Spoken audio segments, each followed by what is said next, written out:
Hi guys, welcome to a playthrough of the Streets of Hope level from Hitman Absolution. My name's Travis, I'm on the community team at IO Interactive in Copenhagen, and I'm with the game director, Tore Blystad, who's here with me. Hey, and hope you will enjoy this speedy playthrough of this very large level from Hitman Absolution. Yeah, we're going to play through it in 17 minutes. It's a bit of an expert playthrough. You have to know your way around Streets of Hope to be able to pull it off to this level of accuracy and efficiency. But to give you a bit of intel on where we are and what we're doing, we're obviously Agent 47. He's gone rogue from the ICA. He's on the trail of a girl called Victoria. The lead that he's got to get to this point is he's following a guy called Lenny the Limp Dexter. He's the son of Blake Dexter, the benefactor of this town, so he's a pretty important character in the game. Lenny knows about the whereabouts of Victoria, and he's also told his gang is with the Cougar gang, his little posse that he rolls with, you could say. So we need to take those 5 guys out, we need to get to Lenny, we need to kidnap him, all within this one level, so there's a lot happening here. Yeah, this is it's a pretty huge environment, and it's all pretty kind of free roaming. You can kind of go around and scope out the situations, find different elements that you can use to your advantage. There's a lot of kind of improvised weapons around. There's a lot of different disguises, and there's to every single hit within this level there's a large amount of entry points to it. So here we're homing in on our first target, which is the leader of the gang. We've kicked off already. We've had a scope of the land. We know a little bit about Hope so far.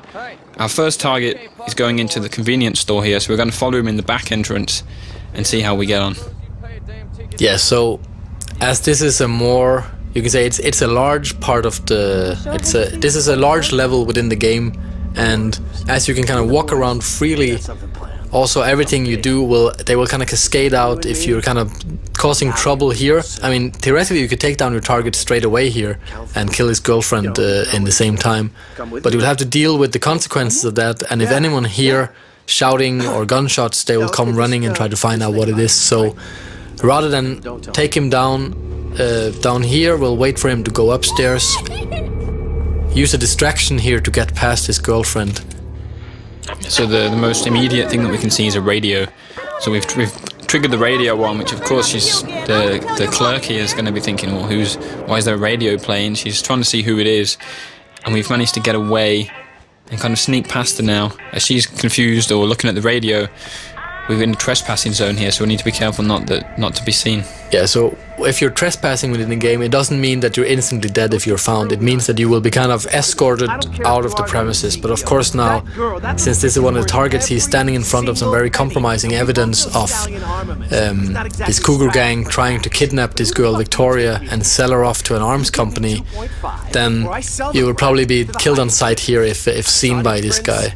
Yeah, he'd definitely react if he sees you, so we need to sneak up behind him. We're going to take him down with the fibre wire silently, so nobody hears us, and we've got objective complete. We need to dump the body, because his girlfriend will probably be coming up to see where he is pretty soon. Yeah, so hiding evidence or hiding bodies as part of that is, of course, it's good for kind of erasing your tracks, and it's all kind of tracked in our score. Everything that you do is logged, and you kind of get a positive or negative score based on how you're playing and using the different features of the game. And being undetected or being unseen and not, not leaving any traces behind is a very good way of playing. Yeah, and all of that information's stored in the notebook that we just saw on the screen. With it also keeps the challenges, right, and it keeps targets, your objectives. It's pretty much as if 47 was keeping a physical notebook as he goes along of what he's seen, what he needs to do. Yeah, so for those that knows the old Hitman games, they know that there always was a mission briefing as the start of every level. That's slightly different in Absolution, as 47 is far more the driver of the story than any other Hitman game. The way that these objectives are made is also based on his progress through the level, so they will kind of update along the way, with the information that he gets and the player gets as they play the level. Yeah, he's very much making the decisions himself, isn't he? When he's got, obviously if something happens, he realises he needs to take out somebody else. He doesn't need somebody in his ear to tell him that. He's seen it for himself, he's heard a conversation. So it's very dynamic in that sense. Yeah, so actually for this level, as you enter, you only know that Lenny the Limp has to be kidnapped. But as you enter the level, you find out, okay, there is these guys, this cougar gang, and they know way too much about Victoria, so they also have to be taken out. So this is an objective that you won't really know until you actually come to this place in the level. Or until you watch this video and we tell it to everyone. Yeah, of course. So here, as you can see, there is things lighting up an instinct that you can use as a player. Some of them are hiding places, other things are objects that can be used to cause an accident. And especially with the targets, of course, it's very useful if you make it look like an accident. Then they won't even be looking for a killer if they didn't even know it was a murder committed. And the instinct as well, you're about to trigger it here as well. You can see the targets, or the NPCs are lighting up as well. And we saw when we came past there was a little icon for a hint. It's for those of you, you can obviously see that we're not playing in purist mode, our difficulty where you get no help from the game at all. All of these options can be turned off if you want a real challenge. So bear that in mind as you play through, that if you are a purist player and you really want a really difficult experience, you can customize it that way, if that's the sort of thing that you're looking for. But to show off the features, we're going to keep the HUD on for this playthrough. So we're approaching our second target here. He is on the phone, and an easy prey for a trained assassin. And instead of just killing him off straight away, we will kind of subdue him and try to make it look like an accident here, actually, by using the explosives that we found earlier. So we had the option to snap his neck as well. That's if we're running short of time, or if we just feel like being a bit more brutal through the level, isn't it?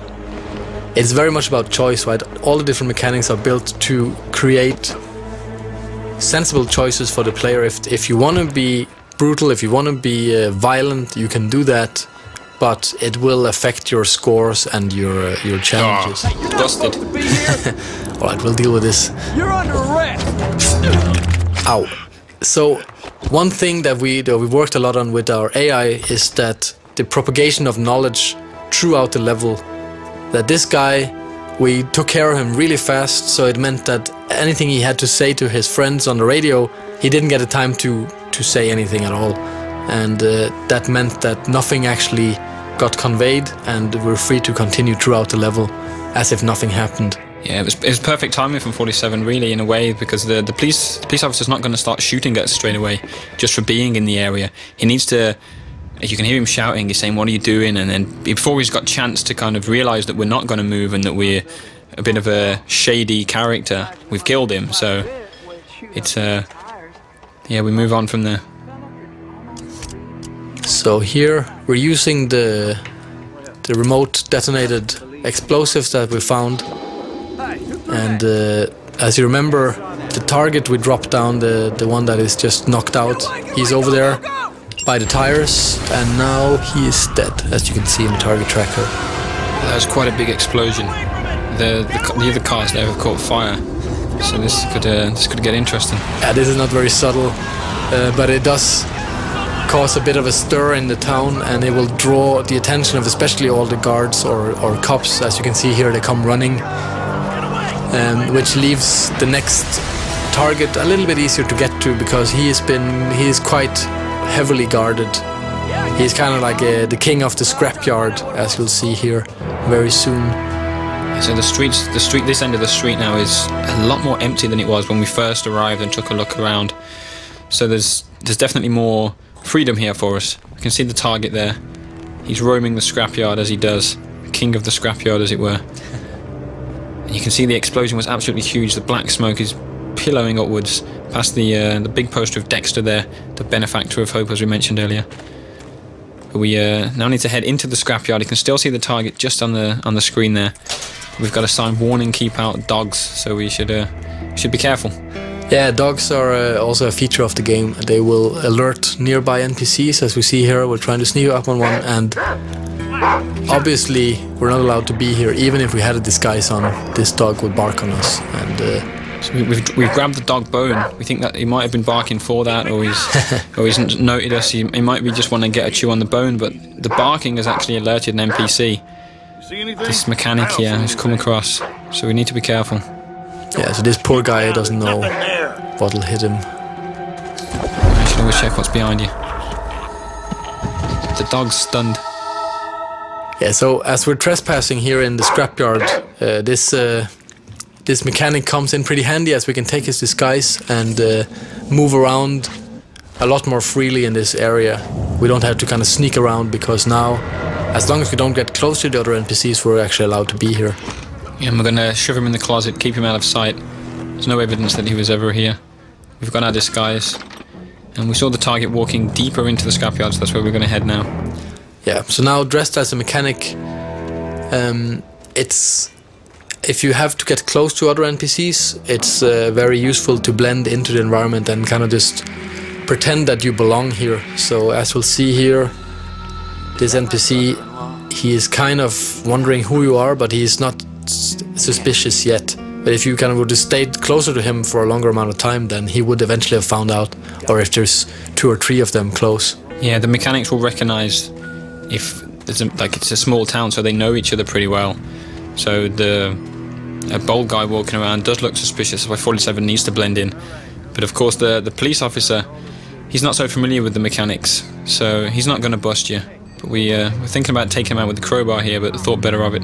Yeah, I think if you pick up that crowbar, he will kind of get a little bit suspicious about you, so it's better to let it be. So here the target's been dealing with some dirty cops, and he's heading off into this tiny garage over here. I think he is the guy who is in charge of the cars for the gang. So they're kind of preparing this kidnapping of Victoria, and he is preparing the car here. And that's an accident waiting to happen, as you can see in Instinct here. It's a good choice of words. Yeah, accident kills are a very big feature in Absolution, and there is a large number of ways of taking down every single target in the game. And this is where the team has really went to town on coming up with inventive ways of killing targets that are kind of localized to each area. So naturally here in a garage, what better to use than a car lift? Who's screwing about? Okay, all right. Who's making the racket? So it's the 3rd target down. The target tracker resembles that. We've got three targets down, a really high score. The police are on the way in to see what's happened. You can hear the mechanics. We're a bit worried about this guy who's just been crushed, but we're clear. We're away. It's got warning attack dogs again, so we have to be careful about that. We're now in the cougar's nest. This is like the main hangout area for the cougars. They're there hosting a bit of a party for Lenny. But they're having a barbecue, and you might see the lighter fuel there, which could be an option. Barbecues and lighter fuel tend to go pretty well together when Agent 47's around. And we can also see the policeman down there. He's allowed to be in this area. We're not, as a mechanic. It's a bit of a private area, so we're going to try and take his disguise and see if we can get closer to our target. Yes, usually these kind of isolated characters are pretty useful for us, as they provide disguises and weapons and so on. We've just got an improvised weapon there, a bottle. Smash this around the guy's head. Smash. He's down. Disguise is ready to get picked up. And 47 needs to choose a weapon here. Yeah, so what else to use than an axe rather than a tomahawk? And we can see why why the police officer was so distracted there. That was a really perverted guy. And now we have his clothes on. Awesome. So dressed as a police officer, we're allowed to get closer to these guys up here. And basically we only have one of these as a target, the one in the middle. Yeah, Mason. And everyone else, unfortunately, will be collateral in this point shooting, which is one of our new features in the game. Allows us to kind of slow down time to a minimum, and using our instinct powers, take them down instantly. And as you can see, they're trying to pull their guns to fight back, but as they're taken down too quickly for that, the whole thing goes down without anyone making a sound, as we also use silenced guns for this. Yeah, we've also used all of our instinct though. It's very expensive to use point shooting, especially on so many characters all at one time. So there's a lot of strategy involved in when you should use your point shooting. You can't just walk up to any character and shoot them and do it instantly. You have to make sure you do it at the right time, otherwise you run out of instinct completely. But there's the other target's come out here. He's come to investigate, probably come back to the barbecue, and he's stunned by the dead bodies. Ow, poor old guy. 47's just killed the barber. Yeah, that's sad, but it's for the greater good.